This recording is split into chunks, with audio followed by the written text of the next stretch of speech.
Bonjour à toutes et à tous, je suis très heureux de vous retrouver pour ce nouveau numéro du Buzz TV. Salut Sarah. Salut Damien. Aujourd'hui nous accueillons sur ce plateau le papa du plus grand cabaret du monde, grâce auquel on fait toujours tourner les serviettes dans les mariages, baptêmes et bar mitzvah. Bonjour Patrick Sébastien. Bonjour, j'ai passé la tête. Ah, oui c'est bon, vous avez vu, il y avait une petite éclipse là effectivement. Si, c'était pour qu'on vous voit. En tout cas on va bien vous voir là sur cette couverture, La Nostalgie. C'est le titre du livre que vous avez sorti, c'était le 28 septembre dernier aux éditions XO. Alors c'est un ouvrage dans lequel on peut dire vous avez un œil dans le rétroviseur, mais un autre œil aussi qui est fixé à l'horizon. Comment vous définiriez ce terme, la nostalgie? Parce que j'ai regardé dans mon dictionnaire, je ne l'ai pas trouvé. Ça n'existe pas, c'est un néologisme. J'ai fait un mélange entre la nostalgie et la vie, c'était pour montrer le côté positif de la chose. En fait, c'est pas la nostalgie, c'était mieux avant. Ouais. Tout était mieux avant, mais je suis pas comme ça. Moi, la modernité me gêne pas du tout. C'est très bien. Je préfère avoir 300 chaînes sur mon canal satellite qu'une chaîne en noir et blanc. Il n'y a pas de problème. Mais je pense que pour qu'on aille mieux, il faudrait prendre des valeurs d'avant. C'est ce que j'entends beaucoup autour de moi. Tu sais, dans mes bouquins, j'ai toujours essayé d'être un peu l'interprète de la France profonde, entre parenthèses. Prendre des valeurs d'avant pour les adapter à aujourd'hui pour qu'on aille mieux. Parce qu'aujourd'hui, on vit quand même dans une période de flou, il manque beaucoup de choses. On manque de solidarité, on manque de droiture. En fait, c'est très ambigu. C'est un mélange de liberté et d'autorité qui nous manque. Ce qu'on a connu, nous, dans les années, nous les vieux cons, parce que forcément, qu'un bouquin comme ça... Vous dites que vous êtes un vieux con assumé d'ailleurs dans ce livre. Oui, mais c'est mieux que d'être un jeune con qui s'ignore. C'est une boutade. C'est-à-dire je suis un vieux con assumé parce qu'il y a des valeurs d'avant que j'aimerais voir remises au goût du jour. Je cite plein d'exemples. Alors le bouquin, il raconte plein d'anecdotes, ça va faire plaisir à tous les gens qui ont vécu ce qu'on appelle les années bonheur, je ne sais pas, les glorieuses, comme ils ont dit. Et puis de l'adapter à aujourd'hui en se disant qu'il suffirait de pas grand-chose pour retrouver certaines valeurs qui nous feraient avancer mieux, qui nous éviteraient d'aller dans le mur, parce que là, c'est compliqué. Et c'est pour ça que sur la couverture, il y a un bébé, il y a un enfant. C'est la transmission, c'est que moi, j'ai eu la chance de vivre 70 piges, je fais bientôt 70. Vraiment, on a vécu des moments formidables. Et moi, je voudrais bien que mon gamin... Ce gamin-là, c'est pas le mien, que ce gamin-là vive des choses aussi passionnantes, avec plus de liberté et en même temps plus d'autorité, parce qu'il y a des choses qu'on laisse faire qui sont insensées. Depuis que je fais de la promo pour ce bouquin, j'en parle à chaque fois, mais de mon temps, on va le mettre comme ça, on caillassait pas les pompiers et les toubibs. On crachait pas non plus sur le pays qu'est la France. Mais surtout les pompiers et les toubibs, c'est des gens qui viennent t'aider, te sauver la vie, que tu te battes avec des flics. Je les défends beaucoup, mais ça, en 68, on se jetait des pavés dans la gueule, tu vois, ça fait partie du truc. Mais des gens qui viennent t'aider. Alors ça, c'est un petit détail, mais il y en a plein d'autres. Donc je parle effectivement dans le bouquin des rapports hommes-femmes, de la France, où j'explique que moi j'aime bien mon pays. Qu'est-ce que tu veux que je te dise, c'est comme ça. Et ça ne fait pas de vous un vieux réac, d'ailleurs. Ça fait de moi ce qu'on veut, je m'en fous. Je sais qu'il y a une minorité au-dessus qui veut imposer à tout le monde. En fait, qui veut interdire ce qui fait plaisir et qui veut imposer ce qui nous emmerde. Et les mômes, alors c'est très marrant, on en parlait juste avant. Dans mon public de spectacles d'été, parce que je fais des spectacles été et d'autres spectacles hiver, j'ai énormément de gamins qui ont entre 15 et 25 ans, qui connaissent mes chansons par cœur. Je suis le premier surpris d'ailleurs. Et quand je parle avec eux, ils ont les mêmes aspirations que le vieux con. C'est-à-dire que ce besoin de liberté et ce besoin de sécurité, parce qu'ils ont envie de sortir peinard le soir sans se faire agresser, ils ont envie de règles, de certaines règles qu'ils ont plus. Ils nous regardent, nous, comme des extraterrestres, parce que moi, je raconte mes années 80, ils ont des yeux comme ça. Ils me disent, ah bon, vous pouviez dire ça, vous pouviez faire ça. Et en même temps, il y avait cette rigueur, parce que l'ordre moral a changé de camp. Dans les années 70, l'ordre moral, c'était Pompidou, tout était tabou, fallait pas parler de cul, tu vois, c'était Et l'ordre moral, il s'est déplacé, maintenant il est à gauche. C'est les wokistes, c'est on vous interdit ça, il faut pas manger ça, il faut pas penser ça, etc. Donc ça, c'est complètement inversé. Même l'humour est passé de l'autre côté. l'humour des années 70, c'était Coluche, Bedos, c'était un humour de gauche. Et là, et donc ça correspond à une gauche. Et j'ai du mal à l'appeler la gauche, parce que vu que ça interdit tout, Jaurès, il doit faire des loopings dans sa tombe sur cette gauche-là, tu vois. Parce que les Carmaux, là où il était, Jaurès, c'était des mineurs, c'était des gens qui chantaient des chansons, qui faisaient tourner des serviettes et qui bossaient toute la journée, et à qui on n'aurait pas interdit de bouffer un steak s'ils avaient eu les moyens de se l'acheter. Donc c'est toutes ces choses-là qui ont évolué. Je ne dis pas du mal de l'époque.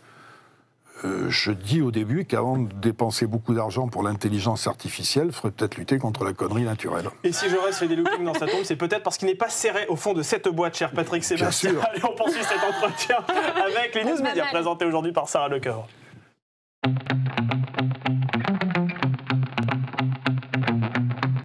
Allez, les news médias. Aujourd'hui, on commence, Sarah, avec Pascal Praud qui revient sur la polémique des punaises de lit. Voilà. Oui, j'ai été insultée, harcelée, diffamée tout le week-end. C'est ce qu'a dénoncé le présentateur hier sur CNews. Le succès de la chaîne dérange, a-t-il ajouté. En fait, pour comprendre son coup de gueule, il faut remonter à vendredi, quand l'Arcom a été saisi après la diffusion d'une séquence de l'heure des pros, où Pascal Praud pose une question en établissant un lien entre le phénomène des punaises de lit et l'immigration. Certains y ont vu une connotation raciste. Voilà, alors ça, c'est le genre de polémique qui vous fait bondir encore, Patrick Sébastien. Surtout qu'il y a des choses plus importantes dans la vie. Mais c'est vrai que là, il aurait peut-être dû se taire, quoi, plutôt que de dire une chose pareille. Ça prend c'est les proportions que ça prend. C'est pas tellement ce qu'il a dit qui est très discutable, effectivement, mais c'est les proportions que ça sur prend. Les réseaux sociaux, ça mérite notamment. tout ça. Je parle beaucoup des réseaux sociaux dans le truc. D'ailleurs, si vous cherchez mon nom dans les réseaux sociaux, aujourd'hui, vous allez voir que je suis mort demain.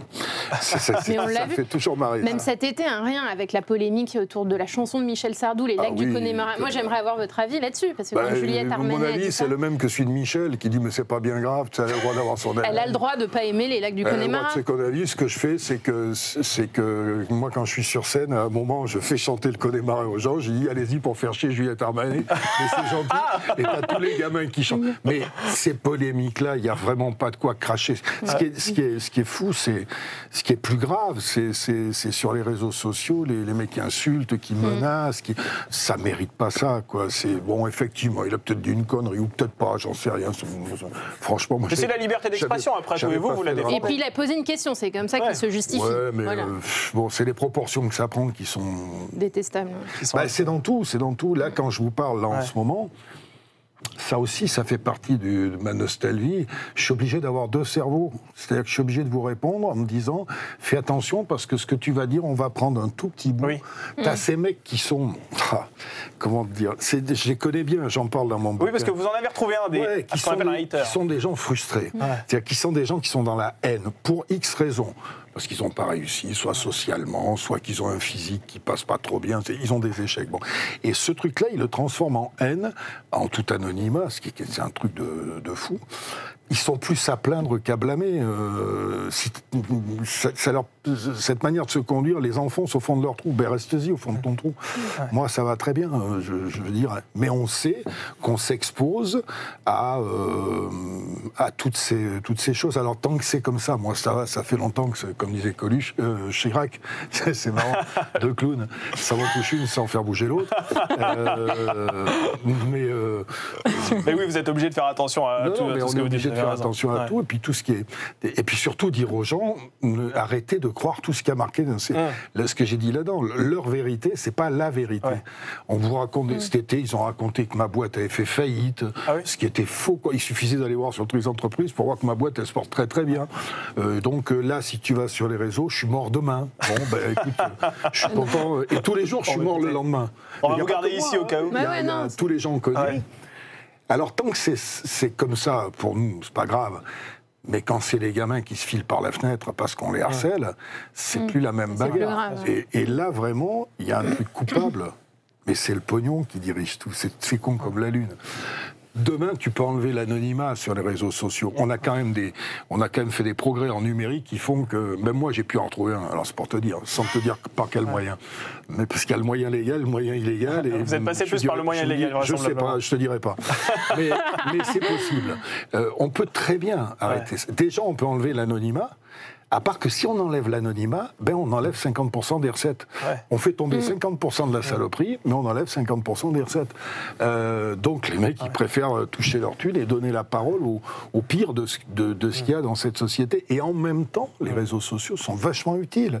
Moi, je lis des critiques qui me font du bien. Quand les choses sont normales, quand c'est pas de la délation et quand c'est pas un flot de haine. Là, les mecs, ils sont jaloux du succès de Pro. Dès que t'es devant, ils sont là, ah oui, celui-là, moi, j'ai pas réussi ma vie, donc je vais flinguer celui qui a réussi. C'est vieux comme le monde. Allez, on poursuit, on termine même ces infos médias avec Tristan Walex qui se dit prêt à ouvrir les portes de complément d'enquête à Jacques Cardoz. Oui, il ne craint pas les révélations de l'ancien présentateur. Il prépare pour Enquête de complément. C'est une émission produite par Cyril Hanouna sur C8 qui passera en début d'année. Tristan Walex dit, s'il produit un travail réellement journalistique évoquant des faits et non pas des opinions, eh bien, on assumera. Voilà, c'est ce qu'il dit. Donc, il est peut-être vers une voie de réconciliation, je ne sais pas. En tout cas, pour rappel, sur notre plateau, Jacques Cardoz avait notamment dénoncé la gauchisation de la rédaction de complément d'enquête. Et vous, est-ce que vous aimeriez enquêter sur France Télévisions ? Moi, non, mais non. Moi, je croirais Élise Lucet quand elle fera un cache investigation sur le service public. Oui. Mais c'est compliqué, elle ne serait pas indépendante. Il y a un truc qui est quand même très marrant, c'est que enfin, très marrant. C'est pas marrant du tout parce que personne s'en offusque. D'abord, j'ai été viré, j'étais un homme blanc de plus de 50 ans, personne n'a relevé le truc. Mais aujourd'hui, je suis interdit totalement de service public. Vous êtes totalement boycotté. Il y a des ordres, j'ai tué personne, j'ai pas tenu de propos racistes, sexistes et tout. On a donné des ordres pour que je ne sois jamais reçu dans une émission du service public. Vous en êtes certain de ça qui vous l'a dit ? J'en suis certain, oui, parce que c'est dans les faits, parce que mon attaché de presse a appelé, parce que les gens concernés me l'ont dit, on t'invite très bien Patrick, mais on a des ordres, on n'a pas le droit de t'inviter. Le service public, je te le rappelle, c'est ton pognon et le mien. Et donc, mais c'est le plus marrant. Alors ça déjà, il y a un truc qui s'appelle l'ARCOM. Oui, c'est le nouveau CSA. Je ne sais pas à quoi ça sert. L'ancien CSA, mais il faut qu'on m'explique pourquoi une personne comme moi, en plus avec tous les services rendus avant, je n'ai même pas le droit d'être invité pour faire la promo du bouquin. Moi, le moine, elle m'a dit, moi je t'invite quand tu veux, puis finalement, non. Parce non, c'est à vous. Vous êtes pas... Alors par contre, ce qu'il y a de marrant, c'est que, donc, interdit de service public, mais la fameuse émission qui enquête sur Hanouna, ils m'ont appelé pour que je témoigne. Ah, c'est pas vrai. C'est quand même extraordinaire. Et vous avez dit quoi alors ? J'étais arrivé à se faire foutre. Ah oui, d'accord. Il m'interdit sur le service public et la seule chose pour laquelle il m'appelle, c'est pour que je témoigne contre Cyril à la limite. C'est quand même gonflé. Donc le petit jeu m'amuse beaucoup. Voilà. Allez, on termine, on poursuit même cette émission avec notre dernière rubrique qui s'appelle l'interview du Buzz TV, avec le livre de Patrick Sébastien.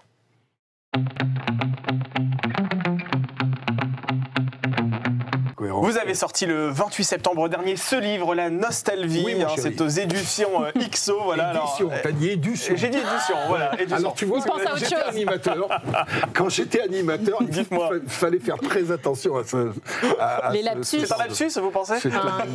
Est-ce qu'il est révélateur ? C'est la question. Non, mais c'est normal, c'est normal. Bon, tu sais, quand je faisais le cabaret, même les années d'honneur, ton père le sait, je travaillais énormément en amont, mais je préparais jamais mes interviews, machin et tout. Ce qui fait que pendant 2 heures, je disais des conneries, forcément. Et le monteur me disait, on les enlève. Je dis, non, on les laisse, parce que c'est moi. C'est naturel. Voilà, c'est naturel. Quand on est con, comme c'est Brassens. Bon, alors, vous avez le... Bon, merci pour ça. Vous avez Non, je parle de moi, je parle pas de toi.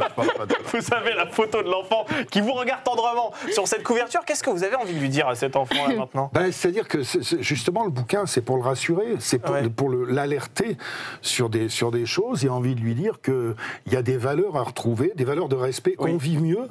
Regarde, j'ai 70 piges, je picole plus, ça fait 38 ans, je prends pas de drogue, je prends pas de tranquillisants, j'ai pas de psy. Je vais bien, après avoir eu des soucis de santé, je vais parfaitement oui, ça va mieux, bien. là. Ah ouais, parfaitement, avec rien d'artificiel, si ce n'est au quotidien. Justement, le contraire des réseaux sociaux dont on parlait, c'est-à-dire que je m'efforce de ne pas être dans la haine, je m'efforce je me lève tous les matins. Les mecs des réseaux sociaux, les méchants, ils se lèvent tous les matins en se disant de qui je vais pouvoir dire du mal. Moi, je me lève tous les matins en me disant à qui je vais pouvoir faire du bien. Voilà. Et ça tient en bonne forme et en bonne santé. Les couleurs aussi que j'ai mises là, je vais passer dans la rue, ils vont me regarder en disant qu'est-ce que c'est que ce truc. Il revient de vacances ou quoi ? À notre époque, on avait ça et ça nous mettait de bonne humeur. C'est mieux qu'un Lysanxia. la couleur.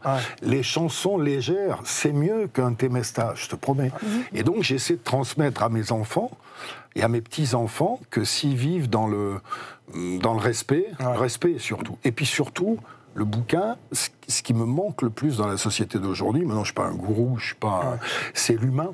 Voilà, c'est les rapports humains, tu vois, on est sur nos écrans, je suis passé dans la rue tout à l'heure pour arriver, on comptait avec Lolo, on s'amuse à chaque fois à compter les mecs, sur 10 personnes dans la rue, il y en a 9 qui sont comme ça, le nez baissé, on se parle plus, on se regarde plus.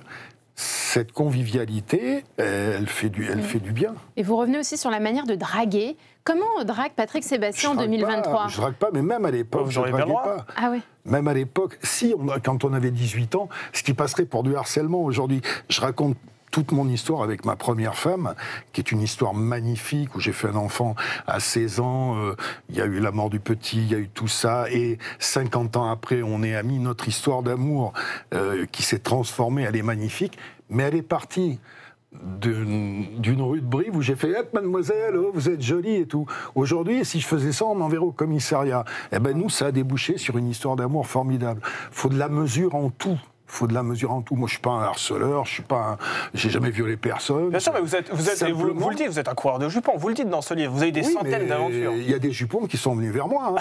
Oui, c'est ça. C'est pas toujours nous. Et puis, il faut que certaines femmes acceptent qu'on n'a pas toute envie de se les taper. Je veux dire, il y a cette espèce de... Non, mais il y a cette espèce de... Ce qui me gêne, bien sûr qu'il y a des gros salopards, des mecs qui se conduisent d'une manière ignoble, à qui il faut faire la chasse, mais vraiment faire la chasse. Mais il y a cette espèce de soupçon permanent sur les hommes aujourd'hui. C'est ce qu'a amené le féministe intégriste. Je parle pas de féminisme en général, moi j'ai un immense respect pour ça, mais l'homme est forcément un suspect. Je cite la phrase de quelqu'un qui m'a dit, qui me parlait des féministes intégristes, et qui disait si une nana dit j'ai habité avec un salaud, les féministes intégristes vont dire la pauvre. Et si un mec dit j'ai habité avec une salope, ils vont dire mais comment on peut parler des femmes comme ça ? Il y a quelque chose qui me dérange dans ce rapport-là. Tu vois. Oui, parce qu'ils considèrent que salope n'est pas forcément le féminin de salope. Mais il y a quelque chose qui me... Après, faire tomber toutes les barrières, toutes les saloperies qu'il y avait avant, et j'en parle savamment. Oui, il y a eu des dérives aussi. Parce que ma mère avait été agressée. Oui, c'est incroyable, ça, vous en parlez avec détail. J'ai une fille qui a 16 ans, j'ai pas du tout envie qu'elle subisse les trucs d'un gros lourd. Mais, comme disait ma copine, entre la drague un petit peu empressée et l'agression, vraiment, il y a une marge. Mais on met tout, et ça fait du tort à la cause, je trouve. Je trouve que ça fait du tort à la cause. Comme je dis que je suis contre la parité dans un gouvernement. Oui, ça vous dit. J'explique pourquoi. Parce qu'un gouvernement, ça régit nos vies, et je pense qu'il faut faire passer la compétence avant le genre. C'est-à-dire que sur 20 membres de gouvernement, s'il y a 15 femmes plus compétentes, il faut mettre 15 femmes et seulement 5 mecs. Mais s'il y a 15 mecs plus compétents, il faut mettre 15 mecs et seulement 5 femmes. Et pas vouloir faire une... Juste, je comprends la force du symbole, il n'y a pas de problème. Mais je trouve que ces excès-là font du tort à la cause, plus que du bien. Alors je vous cite, vous dites dans votre livre, il faut que les femmes retrouvent un peu plus leur féminité d'avant. Qu'est-ce que vous voulez dire par là ? C'est-à-dire que je ne voudrais pas qu'elles deviennent aussi vulgaires et nazes que les pires des hommes. Ah oui. Et c'est vrai qu'il y a quelque chose... Tu vois, il y a un truc qui va te paraître idiot, mais ça me dérange toujours un petit peu. Les humoristes femmes aujourd'hui... à 80% font rire en parlant de sodomie, de leurs règles, de leurs... et en disant bite, couille, etc. Il y a quelque chose... J'adore, Blanche, j'adore, tu vois, mais à un moment, mais pas que elle, toutes. Toutes. Et ça me... Voilà, il y a quelque chose qui me choque un peu en me disant... Il y a des humoristes avant, femmes, qui ont été très bien. Florence, par exemple. Florence Foresti, elle n'est pas obligée de parler de la dernière fois qu'elle s'est fait enfiler pour faire rire. Non, mais... Tu vois ce que je veux dire ? Quand je dis féminité, c'est aussi dans les actes et dans les conduites. Je suis pour l'égalité en droit, de toute façon. Mais en entité, on n'est pas pareil. Tous les deux, on n'est pas pareil. Vous portez des enfants, nous, on ne les porte pas. Vous avez des intuitions, vous avez une intelligence qui est différente de la nôtre. Moi, j'ai vécu toute ma vie avec des femmes. J'ai été élevé par une grand-mère qui avait 5 filles. Je me suis marié à 16 ans. J'ai toujours... Vous savez, de dire que vous n'êtes pas pareils tous les deux, ça revient à dire que vous êtes quelqu'un de sexiste en 2023. Vous vous rendez compte où on est aujourd'hui? Non, si des connards ont envie de penser ça, c'est leur problème, quoi, si tu veux. Non, mais ça devient anticonformiste de dire qu'aujourd'hui, un homme et une femme ne sont pas pareils. Bien sûr qu'on n'est pas pareil. Ça n'empêche pas qu'on peut avoir les mêmes émotions, ça n'empêche pas qu'on peut avoir des mêmes valeurs, mais on n'est pas pareil. On est complémentaires, on est de deux sexes différents, avec des physiquement, on n'est pas pareil, des gens. Non, mais au-delà du... Moi, je suis un humaniste et comme je dis, il y a certaines femmes qui ont été immondes avec moi, mais je mets pas ça sur le compte de leur féminité. Je mets ça sur le compte d'une âme noire qu'elles avaient, qui aurait très bien pu appartenir à un mec. Moi, en face de moi, j'ai pas un homme et une femme, j'ai deux personnes, j'ai deux êtres humains. Et pour les juger, je vais pas m'arrêter sur le sexe de chacun pour les juger ou pour m'entendre ou ne pas m'entendre. Si la personne humainement me convient, que ce soit un homme ou une femme, moi je dis je t'aime insensiblement et sans calcul à un mec comme à une femme si j'aime la personne. Tu vois. Et je trouve que ce qui m'embête dans le système actuel, c'est de monter systématiquement les hommes. Je parle des intégristes, encore une fois. Monter systématiquement les hommes contre les femmes. Ce qui débouche sur beaucoup de solitude, d'ailleurs. Alors hier, j'ai plein de copines qui cherchent des mecs et qui ne trouvent pas. Alors hier, nous recevions sur ce plateau la journaliste que vous connaissez bien, Apolline de Malherbe, qui anime Apolline Matin sur RMC. Elle avait une question à vous poser, je vous propose de la découvrir. Patrick, vous dites qu'il y avait une liberté avant à la télé, qu'il n'y a plus aujourd'hui. Qu'est-ce qu'il pourrait faire? Est-ce que c'est de notre faute? Est-ce qu'on s'est planté? Est-ce qu'on est moins libre? Ou est-ce que c'est notre époque qui a changé? Qu'est-ce qui fait qu'on n'a plus cette audace? Notre époque a changé et on ne peut pas empêcher l'époque de changer. Ce qui est dommage, c'est que ça ne change pas dans le bon sens. C'est tout. Après, la liberté on est conditionné aussi par l'argent, malheureusement, comme dans tout. Comme dans tout, la télé aujourd'hui, je constate, moi j'ai connu une certaine télé, aujourd'hui l'audience, excuse-moi, vous les regardez les audiences, les gens ils se barrent. Parce que déjà, pour moi la télé aujourd'hui, c'est une grosse page de pub avec des petits bouts d'émissions au milieu. Alors je sais bien que la pub c'est le nerf de la guerre, mais non, j'en ai ras le cul de voir. Moi je boycotte tous les produits qui sont entre les hymnes et le début du match. L'espèce de 2 minutes de pub qu'ils nous ont mis, qui nous sortent du rêve, je peux comprendre. C'est là souvent la page la plus chère d'ailleurs. Alors il y a ça, ben oui, encore une fois, c'est le pognon qui mène tout. Il y a ça, et puis il y a des gens qui sont arrivés à la tête de ça et qui ont compris que c'était commercial avant tout. La télé, elle est commerciale. Et le service public, alors eux, ils sont dans des sphères... moi, ils m'ont remplacé les années bonheur, ils ont mis le grand échiquier à la place. Tu parles d'une nouveauté. D'ailleurs, ils n'ont pas trouvé d'émission de divertissement. Qui coûte beaucoup plus cher que coûtait le Grand Cavagnon, qui fait 8% d'audience. Je dis pas qu'il fallait pas mettre le grand échiquier, on aurait pu garder les deux. Mais eux, ils ont décidé que ça, c'est des gens qui n'aiment pas le peuple. Parce que quand ils m'ont viré moi, ils n'ont pas viré que moi, ils ont viré les gens qui me regardaient. Ils les aiment pas, voilà. Ils les aiment pas, pour eux c'est des blaireaux. Et c'est ceux-là, les mêmes là-haut, qui te donnent des leçons de tolérance et de non-exclusion. Comme disait mon pote Coluche, ils te vendent de la tolérance, ils n'ont pas un échantillon sur eux. Ah voilà, ça c'est un vrai problème. Patrick, c'est à votre tour d'interpeller l'invité qui vous succédera à cette place. Il s'agit de Laurent Mariotte. Figurez-vous, Laurent Mariotte qu'on connaît bien. La dernière fois que je l'ai vu, il est arrivé à l'aéroport pour venir faire son travail magnifique dans le Lot. Donc Laurent, Laurent, mon chéri, quand est-ce que tu reviens dans le Lot pour qu'on puisse partager ensemble les trésors de ma belle région de Martel, où je suis dans le Lot, où il y a des restaurants formidables. C'est un village qui vient d'être nommé parmi les plus beaux villages de France. Sa promo d'ailleurs, dans Touche pas à mon poste, vous aviez un sweatshirt, je crois. Tout le temps, oui, j'avais le t-shirt Martel Université. Parce que c'est une région magnifique. Toute cette région-là est une région magnifique où on est complètement à l'abri de tout. Et je te cache pas que là, on est en train de faire cette émission. Il me tarde de redescendre. Oui, c'est ça, vous n'êtes jamais à Paris, sinon. Vous n'aimez pas vivre à Paris? J'y suis, c'est encore ma résidence principale. Mais je vais y venir après de moins en moins. Je suis en train de me débarrasser un peu de choses ici pour y venir de moins en moins, parce que qu'est-ce qu'on est bien chez nous en bas. Et c'est vrai que c'est tout ça, quoi. Pas que ça, un état d'esprit général. Cet été, autour de la table, il y avait des gens de partout, c'était des amis, il y avait du Sénégalais, du Maghrébin, du Portugais, du Français de souche. Et Paris, il y a ça aussi. Oui, on s'entendait très bien. Ah oui, et il n'y avait pas de bagarre, et on était tous dans dans regarder notre beau pays en se disant putain finalement on est bien ici. Ouais. Voilà, c'est ça aussi. Vous n'étiez pas dans le débat interminable. Virer toute cette agressivité, cette haine qu'entretiennent les réseaux, effectivement. Et je suis le premier à les lire, hein. Je suis le premier à être là-dedans. Mais il y avait une manière de vivre qui est à l'image de ça. Alors effectivement, pour eux, oh, c'est kitsch, c'est ringard. Ok, c'est kitsch, c'est ringard. Mais par rapport à ce qui se passe dedans, ça a de l'influence dessus.